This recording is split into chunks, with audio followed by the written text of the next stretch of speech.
Good morning, everybody. Welcome to Faith Chats. I'm your host, Andrew Brunet, where our topic is always about faith, family, freedom, and America. Today, our special guest is Wayne Morrow. He's the CEO of the John Birch Society, a nonpartisan civics and education organization that endorses the timeless principles of the Declaration of Independence, which proclaim that our personal rights come from God, not from Amen. our government. Welcome to the program, Wayne. Thank you so much. You're right. Amen. Our rights do come from God, not from government, right? And Very kernel. you know what? I'm thankful for that because what God established cannot be taken from us. Correct. Yes.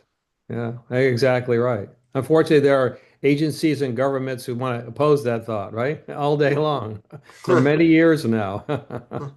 So you mentioned joining the John Birch Society in the mid 1970s. What Yeah. was the pivotal moment or experience that first drew you to the organization and inspired your lifelong commitment to preserving American heritage for future Yeah. generations? Yeah, good question. Well, I read a book called None Dare Call It Conspiracy.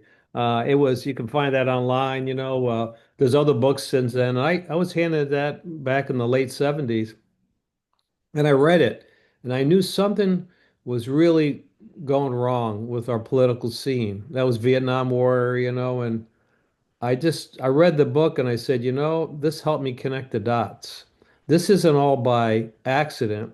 This has all been planned. And the more I researched it, and you can see behind me, all the books behind me, I have 500 of them, and more people wrote about it. And the more I researched, and the more I talked to people who actually seen it in action, said, yes, it does exist. It's a hard word for people to accept called conspiracy, but it's not a theory because we proved those all right. So we need some more theories, right? And so time has proved us right that back all the way back to Genesis 3, right? I Right. mean, it's a theory, it's a war, it's a spiritual battle against God. The conspiracy in a nutshell for your hearers and listeners is that it's always a war against it's certainly a battle against God. It is certainly that kind of a battle. We see that all the time. And that attack, it goes on daily. And as you could see as we progress through time, even today, you see that darkness around the world and perversion. But that's what got me started. And I met lots of good people on my journey. I wasn't always, in the field staff, on the staff of the Bird Society. This is my 10th year. But prior to that, I worked in the industry. That I see a lot of good people who want to be left alone, have faith in God, and they know we're under spiritual attack, and they want to just do their thing and live a peaceful life. That's the majority of Americans that I meet, even when I travel worldwide. I traveled in 53 countries in my past, and most people love their family. They know their government wants tremendous amount of control of their life, but they always want to look at America as a place of freedom, but they want to be left alone. That's it. Pretty simple, isn't it? So the crazy you see on the news or TV, that's not what I see. Those are paid demonstrators. That's a small, small fringe, brother, of what I see. And it gives the people who are watching like everybody's crazy. Well, that's not true. That is not true. So, as a U.S. Army veteran, how did your military service shape your views on leadership, patriotism, and the role of individual responsibility in safeguarding freedoms? Discipline was certainly number one. Physically breaking you down to mentally building you up, but respect authority and law. That was really important. I really wish that every young man had a chance to spend 2 years wearing a green suit or blue suit, whatever you wear, because that instills you a lot of respect for authority. And I see people who are ex-veterans, we understand that completely. Ones who have never served in the military, they really don't care. They don't show up to work on time, don't really care who you are, what's going on. And I see that as a problem. I don't know about that's what I see as I travel, and it's a real problem. So, your bio highlights your marriage to Jenny and the joys of family life. How has your personal life, including family, influenced your dedication to the freedom movement and passing on values to the next generation? Absolutely. I think that's a good question. Well, it's all Christian based, our whole organization as well as our form of government, it's all Christ based. We see that in being equally yoked to a strong believer makes life a heck of a lot easier. It says that in Amos, right? To be equally yoked, but that was really important. So having a spouse who was equally aligned with you spiritually and politically makes life a lot easier. And I say once you get the spiritual end, you get the political end as well. I mean, that's what I see it. I don't know how you feel, but that's how I see. Good question. That's how I see it. So, before taking the helm at the John Birch Society, you held senior leadership roles in Fortune 500 healthcare companies, managing operations across domestic and international markets.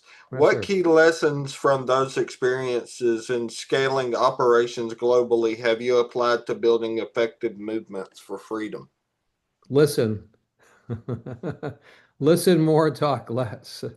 I talked to 53 countries. I didn't understand their language. I mean, Far East, South America, even though I look like I could speak Spanish, no thank you. But I think it's important to listen what people have to say and get to know them. And as I mentioned earlier, no matter where I traveled, I gave you that common denominator, love of freedom and their families and being left alone and just trying to have a decent life. No control over you and your family. I learned that. And also just being honest was really important. People respect honesty and transparency. Being a real person, that's what I learned. And I try to do that in everything I do, personal life as well as business life. Because brother, you see people, all phonies, you can tell them 25 miles away, right? And they're called politicians, right? Right. But that's my big life learning was to be honest and transparent. Yeah. So you wrote a op-ed called "Global Power Grab: 80 Years of Infamy." Share with us a little bit about what inspired you to write that. Yeah, it's about the United Nations. It's its birthday today, 80th years of Day of Infamy. Can you imagine 80 years of founded by communists from the beginning? I mean, the UN is not our friend. One of the current example I can give you is um, is what happened with our lockdown with COVID. You see what that was all about. Got to wear a mask, can't do this and that. And that was an experiment, you know? And so think about this. It's 80th birthday. Okay, and so let me just read through the names of the folks who head up the UN, okay, who have been either communist or socialist. So let me run this by. Alger Hiss, even in the United States, he was found out to be a communist agent. Trygve Lie, socialist from Norway. Dag Hammarskjöld was a socialist from Sweden. U Thant, socialist for Burma. Kurt Waldheim was a Nazi socialist from Austria. Vidier de Celier was a socialist of Peru. Brutus Ghali was a socialist from Egypt. Kofi Annan, a socialist from Ghana. Ban Ki-moon, socialist from Korea. And Antonio Guterres is a communist from Portugal. Well, Wow. figure that one out, brother. So, the United Nations whole rule was world government. And if you read their charters when they were formed, it says the rights come from the state, not from God. God is not mentioned once in the UN Charter. You know that? Wow. So I have to ask people a question. Could you name me one good thing that happened from the United Nations? Can you tell me what happened to UN? Just give me one thing they've done. I know they've given some aid, food aid to some poor African nations and kids around the world, but can you think of one major thing? Do you know back in the Korean War that was this U.S. soldiers was under UN command in the Korean War, Oh, as wow. well as the Vietnam War? Most people don't know that. It was under UN control. Blue helmet time. Wow. Isn't that amazing? But it's in our shores. It's in New York. But let me show you this. I know you can see this. So we did this magazine article. You mentioned global power grab, right? And so Right. look at this. Look at this map here. I know if you folks can see this, but look at We this. can see. These are all the locations of all the United Nations offices in the world. Look at them all. Wow. People think it's only the East River in New York City. No, thank you. There's hundreds of them, hundreds of them. Like, for example, World Bank of New York, right? Think about International Monetary Fund, is that's in New York. Then you got Montreal, ICO, and you got ICA in Jamaica, and you got IMO, International Maritime, the UK, ILO, International Labor Organization in Switzerland, and on it goes. And also they have a carload, tons of NGOs. You go on, have I just have you if your folks to go out and Google search list of non-government organizations, and I have pages of them listed. Wow. So all I can say is the reason why I wrote this is that people need to understand that the United Nations is all about world government. And I know that there are things that we hear about sustainable development. So these are 17, you can look this up, 17 goals, okay? Sustainable development. So everything we see now, everything we hear is all about fitting one of those boxes, like no poverty, zero hunger, good health. Sounds good, quality education. By the way, there was a recent bill or situation at the UN where they are totally going after the homeschool parents. They want control over what is being taught from the United Nations. Okay? You see where that's going, right? So about water, air, climate aid, biowater, in the land, on the water, peace and justice. And also they're involved in IOM, which is the International Organization of Migration, right? You know that one, right? Well, Right. that's IOM, that's part of them. That's their deal. You see all the world going on with people getting transported from A to B, destroying people's culture on purpose to foster world government. So I could say, as sadly as it is, that most people do not know the depth of the United Nations worldwide, but really their intent is world government. And we lose all of our sovereignty, and it's not God-based at all. That all makes sense? So, do you think what's happening in the UN could very well happen in the United States? Of course. Yes, that's why they're here. They're here in the United States because we're the last bastion of freedom. And as you, President Trump really took them to task a couple of weeks ago, right? He said, "You guys are destroying your own country." He said, "You guys don't have peace at all, you know." And that's true. They're not about peace. They're about war, farce, and world government.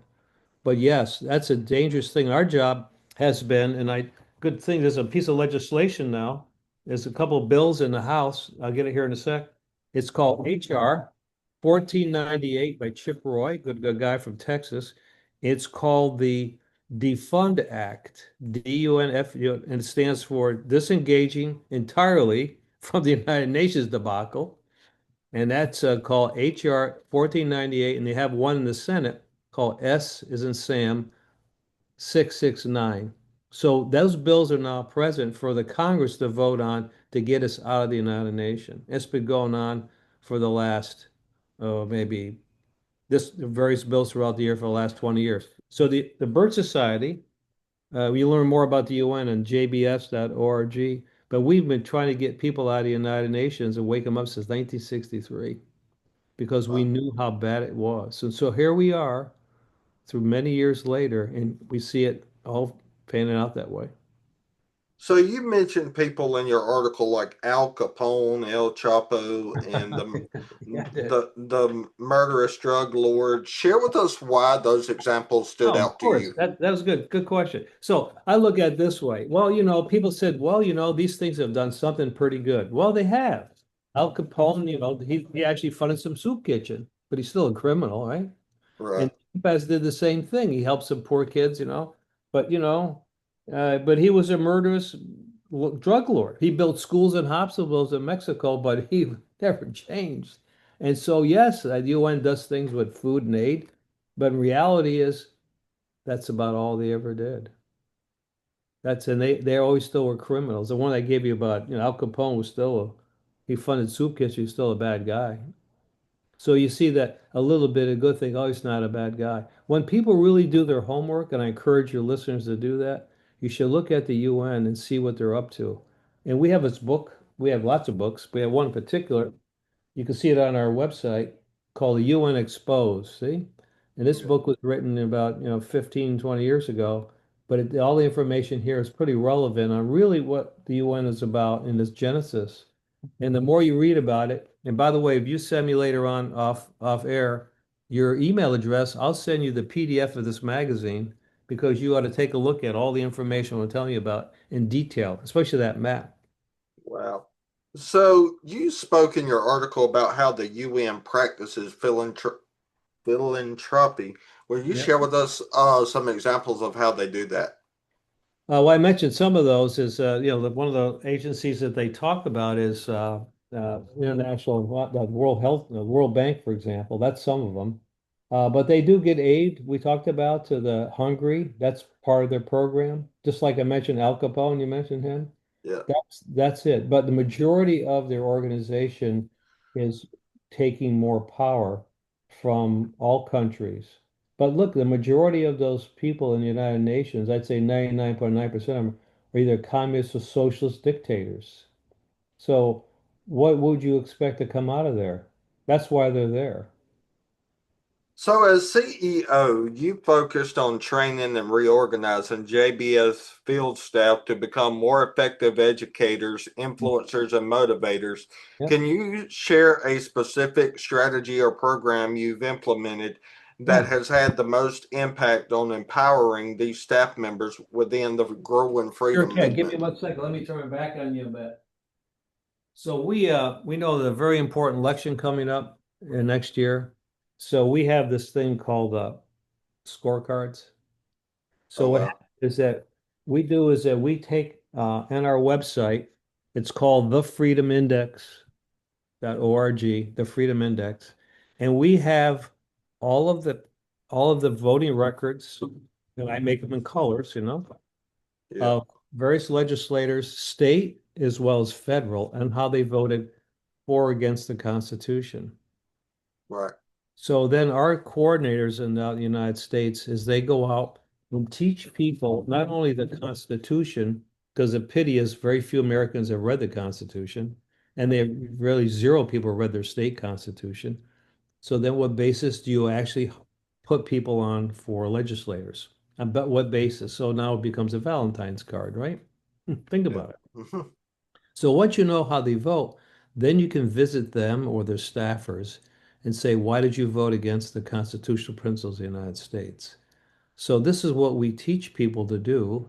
It's educational, but then talk to your legislator, say, why did you vote this way? Some of these people are zero, some are 20%, some are 80%. And I can tell you, as I travel, most Americans don't even know who the representative is. Yet they'll complain about it and be passive, but yet they're actually handing the country over to the criminals. And so I say, get involved. It doesn't take a lot of time. So that's the most important thing we can do is educate people of our Constitution and keeping constitutional moral people elected. That is really, really important. How else can Congress makes the laws, brother, and how can you have that good laws if you have poor legislators? It doesn't That's work. true. And it doesn't require a lot of time, but you have to go to at least our website, see how people vote and who they are. Majority of the people complain about their elected officials, as you know, but they never go visit them or talk to them, even know who they are. It's insane. Think about it. Yeah.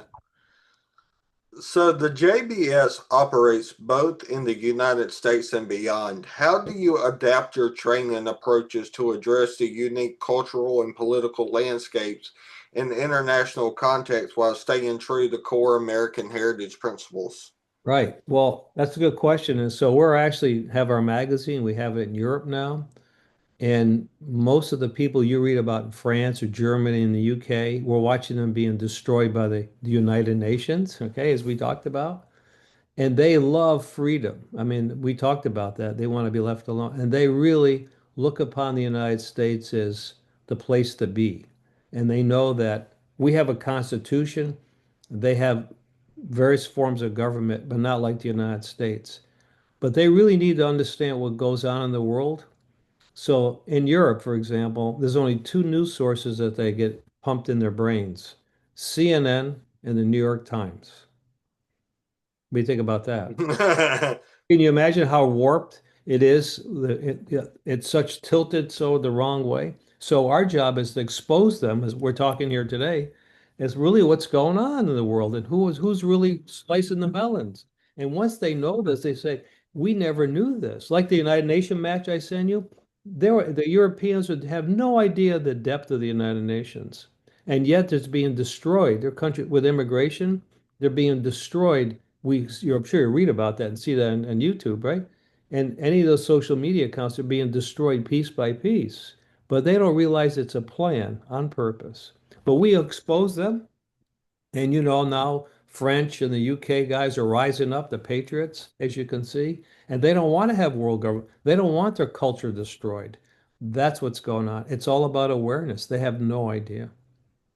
So, looking back on your decades long involvement with the JBS since the 1970s, what evolutions in the organization have you witnessed, and how has your vision as CEO positioned it to meet today's challenges in the freedom movement? Technology. Now we have a set of by mail. Now you have instantaneous education worldwide. That's what we see. And we mentioned about going to Europe. I send that magazine digital, even transform from English to French digitally, right? You know how that story goes, right? Not totally perfect, but we have Frenchmen who actually change the language a little bit, or Germans, but most people read in English.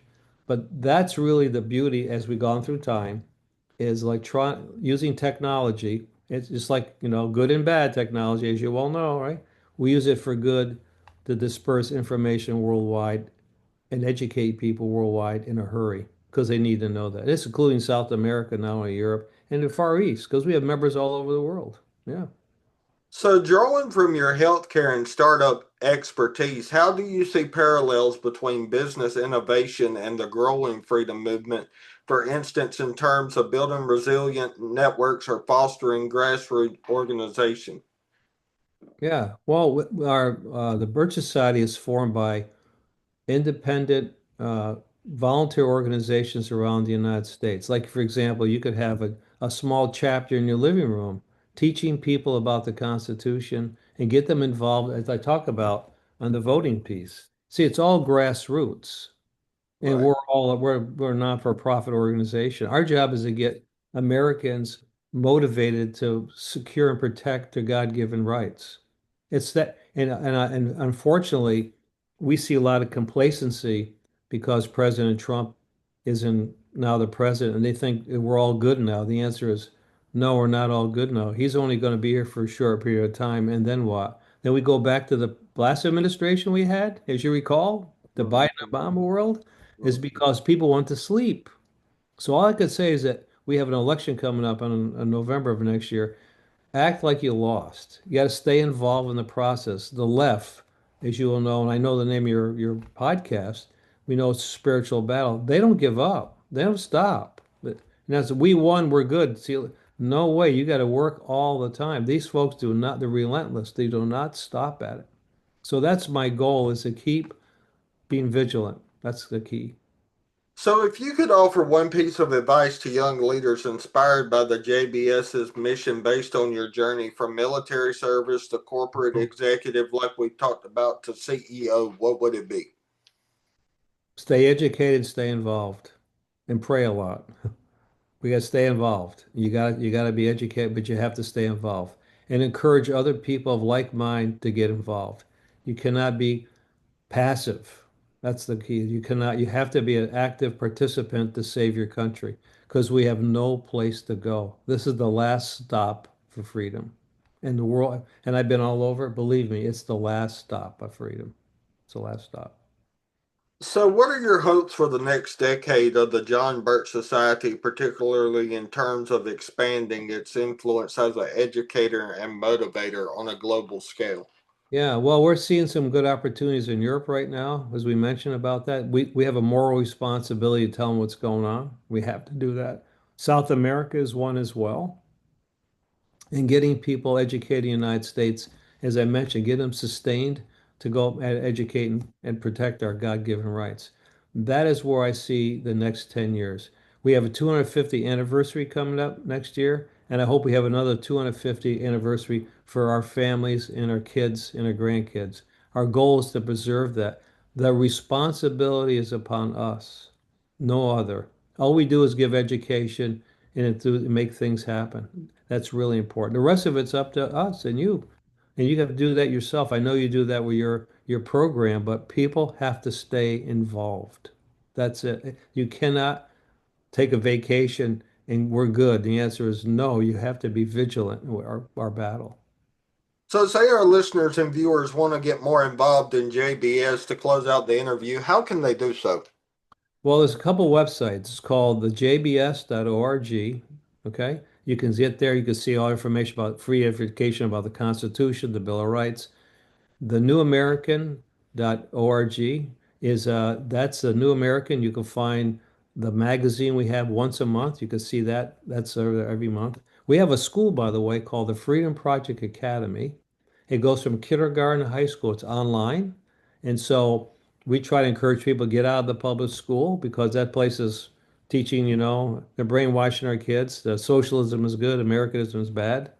And can you imagine? It's all part of the plan. Remember, we talked about at the Right. beginning that conspiracy? And so we have a school, it's been our 15th year called Freedom Project Academy. So you can learn about all those on our websites. And there you can join. It's very inexpensive to join. You get a magazine once every month. And if you send me your email after the show's over, I'll send you a copy of mine so you can talk about your next conversations, your next show. But the thing is, all I can say is we have the educational tools. People need to be educated and be involved. That's the safest way to preserve freedom for the next generation. You got to stay involved and you have to be educated because the television nowadays pumps propaganda in your brain and it's no good comes out of it. Even though you may like to watch college football, that's okay, but it's the crazy stuff going on. It's not very appropriate. So that's the key. Education is critical.